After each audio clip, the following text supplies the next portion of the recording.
سب سے پہلے آپ کو بتائیں، اسلام آباد میں فیض آباد انٹرچینج پر دھرنا دینے والوں کو مزید 24 گھنٹے کی مہلت دے دی گئی ہے۔ وزیر داخلہ کی ہدایت پر ممکنہ کارروائی کچھ گھنٹوں کے لیے مؤخر کر دی گئی ہے۔ گولڑہ شریف کے پیر نظام غلام الدین نظامی دھرنے کے شرکاء سے مذاکرات کے بعد روانہ ہو گئے۔ تفصیلات جانتے ہیں نمائندہ جیو نیوز ایاز اکبر یوسف زئی سے۔ ایاز اکبر، بتائیے گا کیا پتہ چل سکا مذاکرات سے متعلق؟ دیکھیں جی، جو حکومت کی طرف سے پیر گولڑہ نظام غلام الدین جامی صاحب تشریف لائے تھے، وہ کافی دیر یہاں پر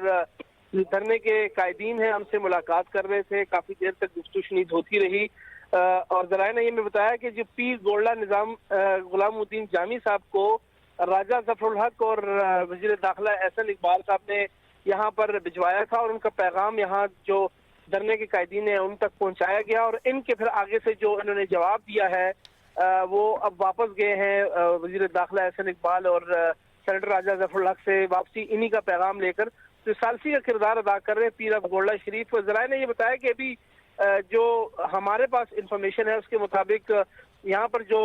دھرنے کے قائدین سے ملاقات ہوئی وہ اپنے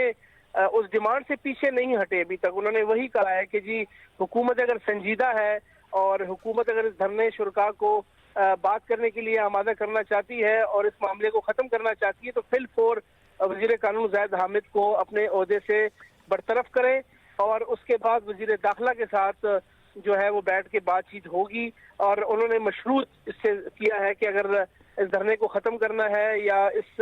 معاملات کو آگے بڑھانے ہیں تو پہلے زاہد حامد صاحب کو برطرف کریں، اس کے بعد بات ہوگی۔ ابھی یہی پیغام لے کے پیر گولڑہ شریف جو گئے ہیں احسن اقبال اور سینیٹر راجہ ظفر الحق سے ملاقات ان کی ابھی ہو رہی ہے۔ راجہ ظفر الحق سے ملاقات کریں گے۔ بہت شکریہ ایاز اکبر آپ کا۔ اور مذہبی جماعت کے رہنماؤں سے مذاکرات کے بعد پیر آف گولڑہ شریف نظام الدین جامی راجہ ظفر الحق سے ملاقات کے لیے روانہ ہو گئے ہیں۔ تفصیل جانیں گے نمائندہ جیو نیوز ارشد وحید چودھری سے۔ ارشد، بتائے گا پیر آف گولڑہ شریف نظام الدین جامی کی راجہ ظفر الحق سے ملاقات میں کن امور پر بات چیت کی جا رہی ہے؟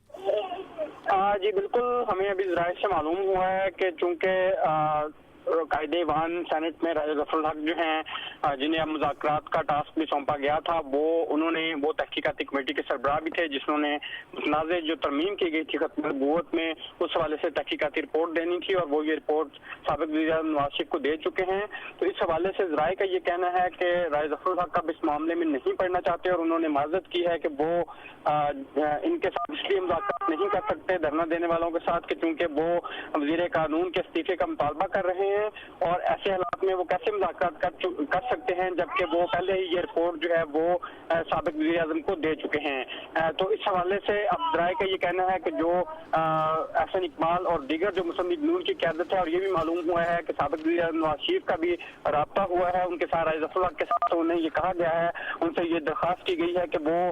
اس معاملے کو جو ہے منطقی انجام تک پہنچائیں اور اس پر اپنا کردار ادا کریں۔ تو اب یہی جو پیر آف گولڑہ شریف ہے اور احسن اقبال جو ہیں وہ مسلسل کوشش کر رہے ہیں کہ راجہ ظفر الحق کو منایا جائے کہ وہ اس مذاکراتی عمل کو آگے بڑھائیں اور اس میں اپنا بھرپور کردار ادا کریں۔ جی بہت شکریہ ارشد وحید چودھری آپ کا۔ ارشد وحید چودھری ہمیں اپڈیٹ کر رہے تھے۔ اہم ملاقات کے حوالے سے مذہبی جماعت کے رہنماؤں سے مذاکرات کے بعد پیر آف گولڑہ شریف نظام الدین جامی راجہ ظفر الحق سے ملاقات کے لیے روانہ ہو گئے ہیں، جبکہ اپڈیٹ یہ بھی ہے کہ نواز شریف اور احسن اقبال نے رابطہ کیا ہے راجہ ظفر الحق سے۔ ذرائع کے مطابق دھرنا ختم کرنے کے لیے راجہ ظفر الحق سے کردار ادا کرنے کی اپیل کی گئی ہے۔ ذرائع کا کہنا ہے کہ راجہ ظفر الحق نے دھرنا والوں سے مذاکرات کے لیے معذرت کر لی ہے۔ انہوں نے کہا ہے کہ دھرنا شرکاء وزیر کے استعفے کا مطالبہ کر رہے ہیں۔ راجہ ظفر الحق کا یہ موقف سامنے آیا ہے۔ انہوں نے کہا کہ استعفے کے بغیر وہ مذاکرات کے لیے تیار ہی نہیں، ایسے حالات میں کیا مذاکرات ہوں گے۔ راجہ ظفر الحق نے دھرنے والوں سے مذاکرات کے لیے معذرت کر لی ہے، اپنا موقف بیان کیا کہ دھرنا شرکاء وزیر کے استعفے کا مطالبہ کر رہے ہیں۔ نواز شریف اور احسن اقبال نے راجہ ظفر الحق سے رابطہ کیا اور دھرنا ختم کرنے کے لیے اپنا کردار ادا کرنے کی اپیل کی، جس پر راجہ ظفر الحق نے دھرنے والوں سے مذاکرات کے لیے معذرت کر لی ہے۔ دھرنا شرکاء وزیر کے استعفے کا مطالبہ کر رہے ہیں، یہ موقف اپنایا ہے راجہ ظفر الحق نے، اور کہا ہے کہ استعفے کے بغیر وہ مذاکرات کے لیے تیار ہی نہیں ہے، ایسے حالات میں کیا مذاکرات ہوں گے۔